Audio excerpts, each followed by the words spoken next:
Bismillahirrahmanirrahim. Assalamu alaikum students. Unit 2 Chinese New Year.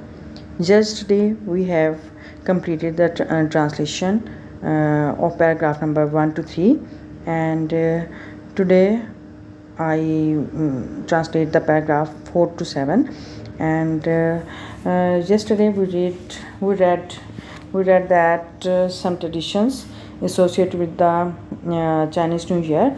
And here's the tradition is New Year's Eve dinner, यानी नए साल का शाम का खाना या इशाया, ठीक है, उसे इशाया भी बोलते हैं. तो ये नए साल का इशाया, इसको हम उर्दू में बोल सकते हैं, इसको ट्रांसलेशन करते हुए. Okay, we start the translation. The sentence is started on the eve of the Chinese New Year, यानी चीनी साल नौ की शाम को. इट इज़ कस्टमरी, ये रिवाज है, ये मामूल है, टू विज़िट रिलेटिव्स के रिश्तेदारों से मिलने जाना मामूल है. एंड पार्ट टेक और हिस्सा लेना, शिरकत करना इन अ लार्ज डिनर, एक बड़े इशाया में, यानी एक बड़े शाम के खाने में, रात के खाने में. Where a number of specific food, जहाँ पे ख़ास खाने, बहुत सारे ख़ास खाने आर सर्व पेश किए जाते हैं.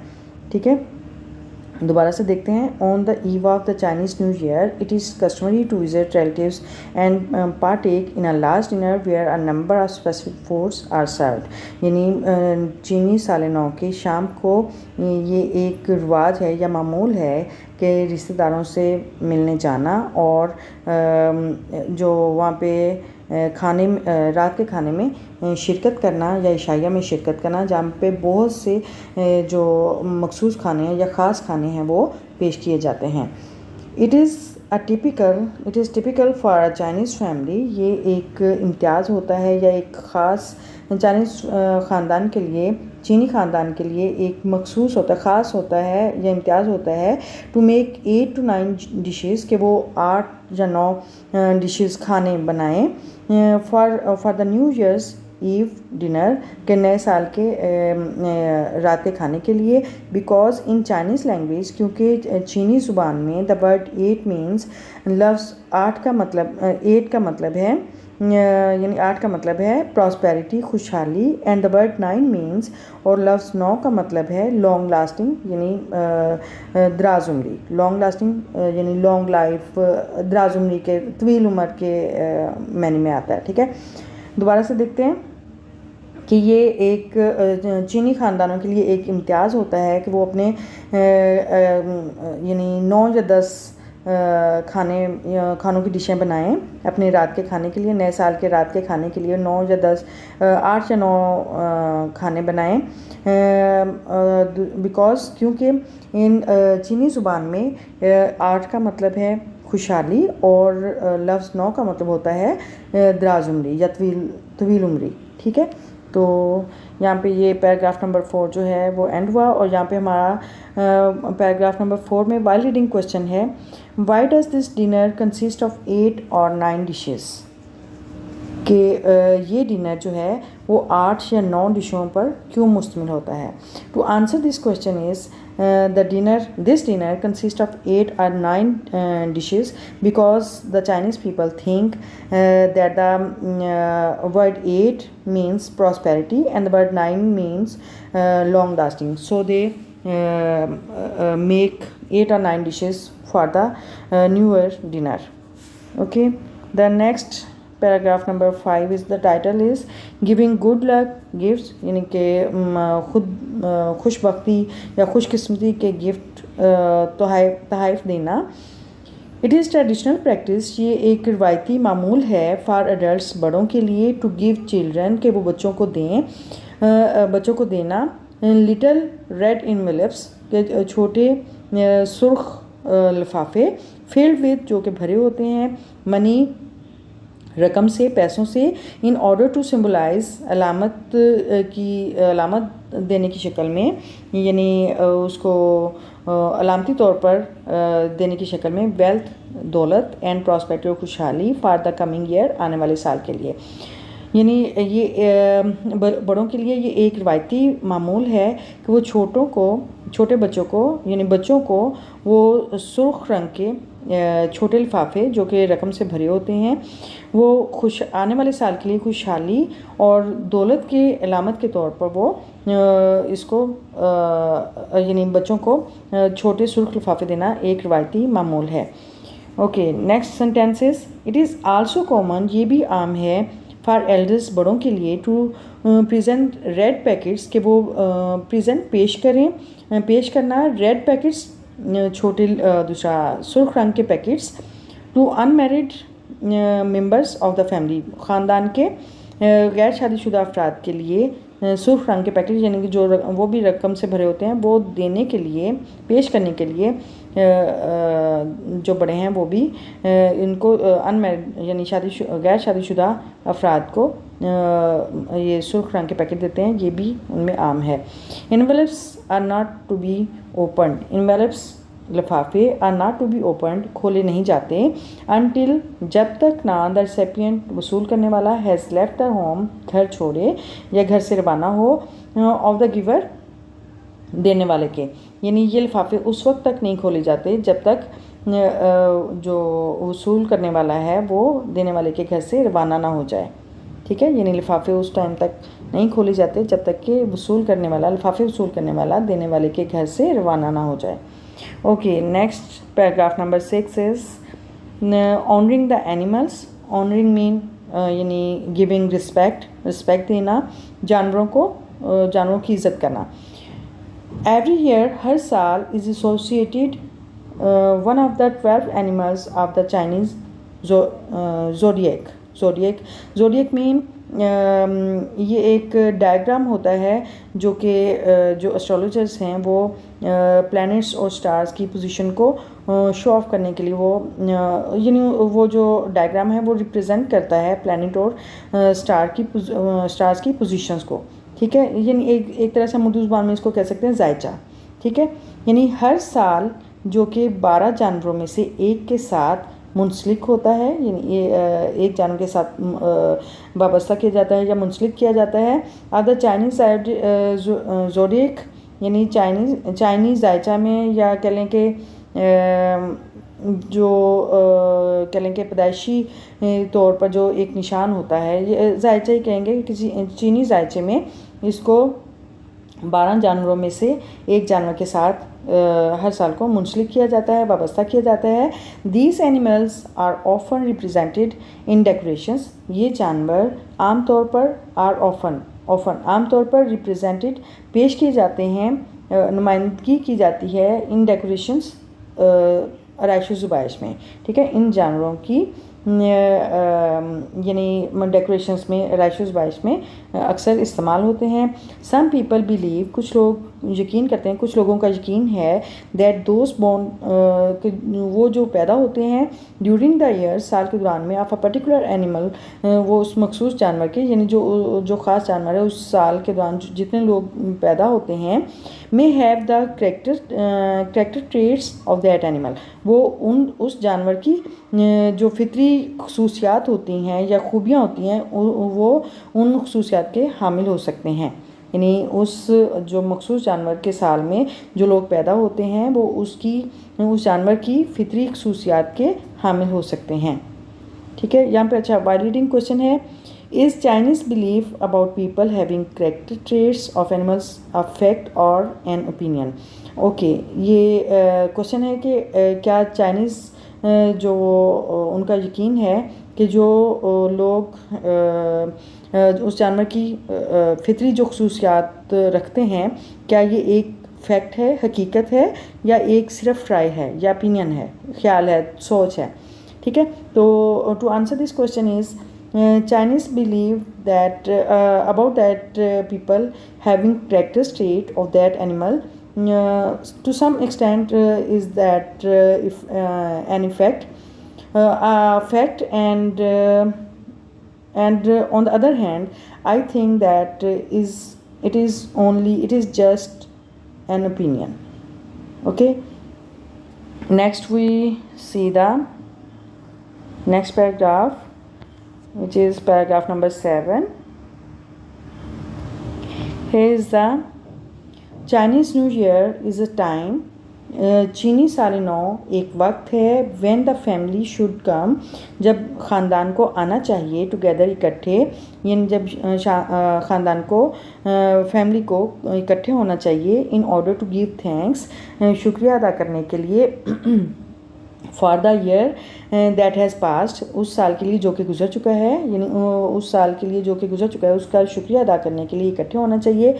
एंड री इनविगोरेट, और अपने आप को ताज़ा दम करना है, देमसेल्व्स, और अपने आप को ताज़ा दम करना है, जिन्होंने ताज़ा दम करना है, रिफ़्रेश करना है, ताज़ा दम होना है फॉर द कमिंग ईयर, आने वाले साल के लिए। ठीक है, यानी चीनी साल नौ एक ऐसा वक्त है जब ख़ानदान को जो उस साल के लिए जो कि गुजर चुका है उसका शुक्रिया अदा करने के लिए इकट्ठे होना चाहिए, और अपने आप को आने वाले साल के लिए ताज़ा दम करना है। ठीक है, तो ये हमारे पास जो है पैराग्राफ नंबर 4 to 7 हमने ट्रांसलेशन की है, और अब हम इसके जो डिफ़िकल्ट वर्ड्स मीनिंग्स थे वो देखते हैं। सो यस, ये डिफ़िकल्ट वर्ड्स मीनिंग्स हैं related to paragraph number 4 to 7, and the first word is eve. Eve is the abbreviation of evening, and the other word is events.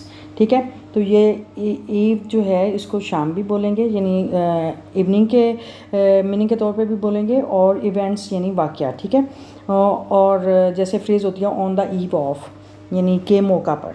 ठीक है, तो ये इसके यानी शाम और वाक़या दो मीनिंग बनते हैं। और इसके बाद है कस्टमरी। कस्टमरी यानी रिवाज, आम, मामूल यानी रस्म, कोई रस्म और रिवाज के मीनिंग में आता है। ठीक है, अच्छा, पार्टेक। पार्टेक मीन हिस्सा लेना, टेक पार्ट, शिरकत करना, हिस्सा लेना। स्पेसिफिक मखसूस, ख़ास, कोई चीज़, कोई स्पेशल चीज़। And typical. Typical is also the meaning of मखसूस एंड ख़ास। And prosperity. प्रॉस्पेरिटी मीन खुशहाली। लॉन्ग लास्टिंग, उम्र दराज, लॉन्ग लाइफ। ठीक है, तवील उम्री। गुड लक, खुशबख्ती, खुशकिस्मती। ट्रेडिशनल, रवायती। प्रैक्टिस, रिवाज, मामूल। एनवेलप्स, लिफाफे। फील्ड, भरे हुए, फुल ऑफ। सिम्बलाइज, अलामत होना, किसी चीज़ की अलामत होना। रिसेपिएंट, वसूल करने वाला, कोई चीज़ वसूल करने वाला। ऑनरिंग, इज़्ज़त करना। एसोसिएटेड, वाबस्ता, मुंसलिक, किसी चीज़ के साथ जुड़ा हुआ होना, मिला हुआ होना, वाबस्ता होना। ठीक है, अच्छा, नेक्स्ट है ज़ोडिएक। ज़ोडिएक मीन, इसका उर्दू मीनिंग तो है तरीक़े पैदाइश के लिहाज से निशान, लेकिन इसको ये कहेंगे कि कोई, जिस तरह उर्दू में हम इसका हम मीनिंग ले सकते हैं जायचा। जायचा, जिस तरह कोई डायग्राम होता है, एस्ट्रोलॉजी जो एस्ट्रोलॉजर्स होते हैं वो प्लैनेट एंड स्टार्स की जो पोजीशन है वो उसको यानी रिप्रेजेंट करने के लिए एक कह लें एक डायग्राम ड्रा करते हैं, तो उसको ज़ोडिएक बोलते हैं। ठीक है, यानी उसमें प्लैनेट और जो स्टार्स हैं उनकी पोजीशन देखी जाती है, और फिर उस लिहाज से यानी उसका फ्रॉम बर्थ टू ऑनवर्ड जो उसके साथ जो यानी बीता होता है, ये पीपल, आम पीपल में यही यानी कि उससे वो प्रिडिक्ट कर सकते हैं, पेशन गोई करते हैं। ठीक है, तो वो ज़ोडिएक कहते हैं उसे। अच्छा, नेक्स्ट है trades.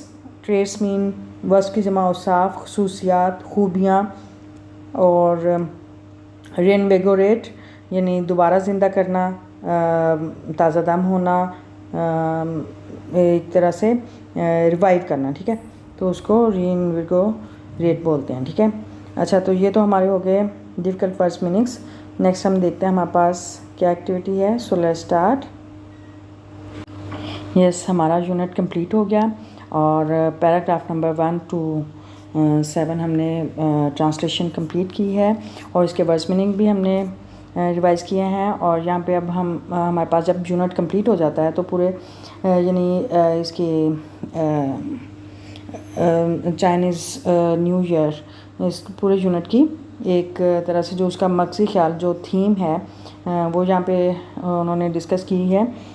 Chinese New Year is one of the major festival in Chinese culture, यानी चीनी सकाफ़त में चाइनीज़ न्यू ईयर जो है, ये फेस्टिवल जो त्यौहार है वो बड़े त्योहारों में से एक है। Just like other ethnic communities of the world, बिल्कुल उसी तरह जिस तरह दूसरे मज़हब के दुनिया में दूसरे जो मजहबी माशरे हैं, इन चाइना टू, चाइना में भी यानी चीन में भी the new year is the most important day of the year. तो न्यू ईयर जो है वो साल का अहम तरीन दिन होता है, यानी सबसे ज़्यादा अहम दिन होता है। दिस इज़ द टाइम, ये वक्त है व्हेन फैमिली मेम्बर्स, जब ख़ानदान के अफराद स्ट्राइव, कोशिश करते हैं to be with their near, to be with यानी साथ होने के, their near and dear ones, यानी अपने रिश्तेदारों के, अपने प्यारों के, ठीक है, यानी अपने अजीज़ो अकरबा के नज़दीक होने, यानी उनके साथ होने की कोशिश करते हैं, यानी इकट्ठा होने की कोशिश करते हैं। दे रिगार्ड दिस, वो इसे समझते हैं, इसे ख्याल करते हैं एज अ टाइम, ऐसे वक्त के तौर पर, टू अशर आउट, यानी अलविदा कहना, फेयरवेल कहना, यानी उसे एक तरह से जाने के तौर पर जो अलविदाई होते हैं कलमात वो कहना। द ओल्डर ईयर, पुराने साल को अलविदा करते हैं, फेयरवेल कहते हैं। And welcome the new one, and जो नए साल को खुशामदीद कहते हैं। With great festivities and merrymaking, with great festivities, अजीम त्योहारों के साथ, बहुत खुशियों के साथ, एंड मैरी मेकिंग, और बहुत ज़्यादा खुशी के साथ, ठीक है, यानी पुराने साल को वो अलविदा करते हैं और नए साल को खुश आमदीद कहते हैं, और बहुत सारे खुशियों के साथ, बहुत सारे त्योहारों के साथ, ठीक है, ये थीम है। और जब हमारा यूनिट कंप्लीट हो जाता है तो एंड पे ग्लोसरी दी होती है। ग्लोसरी का मतलब होता है फ्रेइंग, लुगत, ठीक है, इसमें इंग्लिश टू इंग्लिश यानी वर्ड्स मीनिंग दिए होते हैं। फर्स्ट वर्ड है एसोसिएशन, एसोसिएशन मीन वाबस्ता होना, feeling that is connected with a particular event, यानी किसी ख़ास वाक़े के साथ कनेक्ट होना, जुड़े होना, मुंसलिक होना। सेलिब्रेशन, सेलिब्रेशन यानी जश्न मनाना, तकरीब करना, मनाना। पार्टी और स्पेशल इवेंट, पार्टी या कोई ख़ास वाक़या eight which you celebrate something, जिसमें आप कोई चीज़ मनाते हैं, ठीक है, जिस तरह चाइनीज़ न्यू ईयर में जो चाइनीज़ पीपल हैं वो उसका चाइनीज़ न्यू ईयर का त्यौहार मनाते हैं न्यू ईयर के मौका पर। अच्छा, नेक्स्ट वर्ड है कस्टमरी। कस्टमरी मीन रिवाज, मामूल, रस्म। यूजुअल फॉर समबॉडी, यानी किसी चीज़ के किसी शख्स की कोई रूटीन, कोई आम बात, यानी जो कह लें कि कोई रस्म रिवाज, ठीक है। अच्छा, गैदरिंग्स, गैदरिंग्स मीन इज्तिमात भी कह सकते हैं। अच्छा, bringing together or coming together of people of family, यानी इकट्ठे होना और इकट्ठे लाना, एक दूसरे लोगों को, ख़ानदान के लोगों को एक साथ इकट्ठा करना, उसको गैदरिंग्स बोलेंगे। ओके, नेक्स्ट वर्ड है लूनर। लूनर मीन कमरी, रिलेटिंग टू द मून, यानी चाँद से वाबस्ता, चाँद से ताल्लुक़ होना, उसको लूनर बोलते हैं। नेक्स्ट है partake. Partake mean take a part और शेयर इन, यानी किसी चीज़ में हिस्सा लेना या शिरकत करना। नेक्स्ट है रिसेपिएंट। रिसेपिएंट मीन रिसीवर, रिसीवर यानी वसूल करने वाला। रीइनविगोरेट मीन स्ट्रेंथन, ताज़ा दम करना, ताकतवर करना, पहले के मुकाबले में ताज़ा दम होना, ठीक है, यानी अगर कोई थका मांदा है तो उसको ताज़ा दम करना, रिलैक्सेशन के बाद रिफ़्रेश होना। ओके, नेक्स्ट वर्ड है सिम्बलाइज। सिम्बलाइज मीन अलामत होना, to represent something by means of symbol, यानी अलामत के थ्रू, अलामत के ज़रिए किसी चीज़ की नुमाइंदगी करना।